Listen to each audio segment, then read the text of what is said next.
আমরা সবাই ডিম ভুনা খেয়েছি, তবে আজকে আমি যেভাবে ডিম ভুনা করছি এরকম করে ডিম ভুনা করলে বাসার ছোট থেকে বড় সবাই অনেক পছন্দ করবে আর খেতেও অনেক সুস্বাদু হয়। তাই কোনো কথা ছাড়াই চেটেপুটে এক প্লেট ভাত অনায়াসে খেয়ে ফেলবে।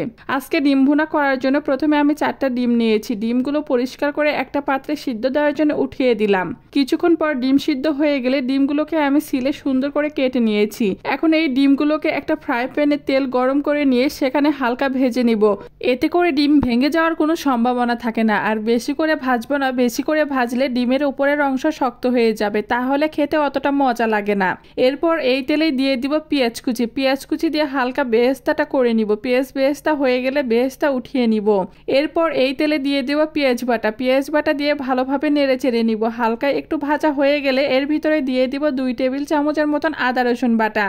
আদা রসুন বাটা দিয়ে ভালোভাবে নেড়ে চেড়ে নিব।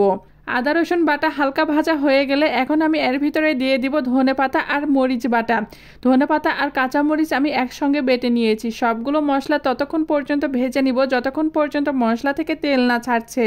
মশলাগুলো থেকে তেল ছাড়া শুরু করলে এর ভিতরে দিয়ে দিব 2টা তেজপাতা আর 2টা দারচিনি দিয়ে ভালোভাবে ভেজে নিব। মশলাগুলো আমার ভাজা হয়ে গেলে এখন আমি এই পর্যায়ে দিয়ে দিব পরিমাণ মতো মরিচের গুঁড়ো, পরিমাণ মতো ধনে গুঁড়ো, পরিমাণ মতো জিরে গুঁড়ো, পরিমাণ মতো হলুদের গুঁড়ো, পরিমাণ মতো লবণ দিয়ে ভালোভাবে সবগুলো মশলা মিক্সড করে নিব।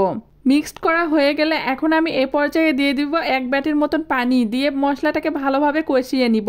মশলাগুলো যখন আমার কষানো হয়ে যাবে আর মশলার পানিগুলো যখন একেবারে শুকিয়ে আসবে তখন আমি এর ভিতরে দিয়ে দিব 1 টেবিল চামচের মতন টমেটো সস। যে কোনো রেসিপিতে যদি টমেটো সস ইউজ করা হয় এতে করে খাবারের টেস্টটা বেড়ে যায়। টমেটো সস দিয়ে হালকা নেড়েচেড়ে নিব। এরপর দিয়ে দিব এর ভিতরে ভেজে রাখা ডিমগুলো।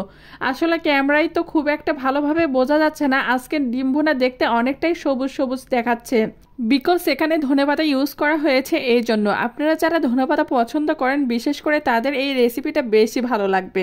আর ছোট বাচ্চারা যেহেতু একটু কালারফুল খাবার বেশি পছন্দ করে সেজন্য সবুজ ডিম ভুনা দেখলে তারাও আনন্দে চেটেপুটে ভাত খাবে। ইভেন যে বাচ্চাগুলো ডিম পছন্দ করে না তারাও যদি এই ডিম ভুনা দেখে তাহলে নিজে থেকে খেতে চাইবে। ডিম বরাবরই আমার ভীষণ পছন্দের একটা খাবার। মাছ মাংস প্রতিদিন খেলে মাছ মাংসের উপর থেকে রুচি উঠে যায়, খেতে ইচ্ছে করে না, কিন্তু ডিম আমার কাছে এত পছন্দের। ডিম দিয়ে যে কোনো রেসিপি করলে অথবা ডিম ভাজি, ডিম পোচ, যে কোনো রেসিপি আমার ভীষণ ভালো লাগে। সেজন্য মাঝে মাঝে চেষ্টা করি ডিমের আলাদা আলাদা রেসিপি করার। এরকম করে যদি আপনি ডিম ভুনা করেন তাহলে ডিম ভুনা দিয়ে সবাই পেট ভরে ভাত খাবে, এর সাথে অন্য কোনো রেসিপির প্রয়োজনই নেই।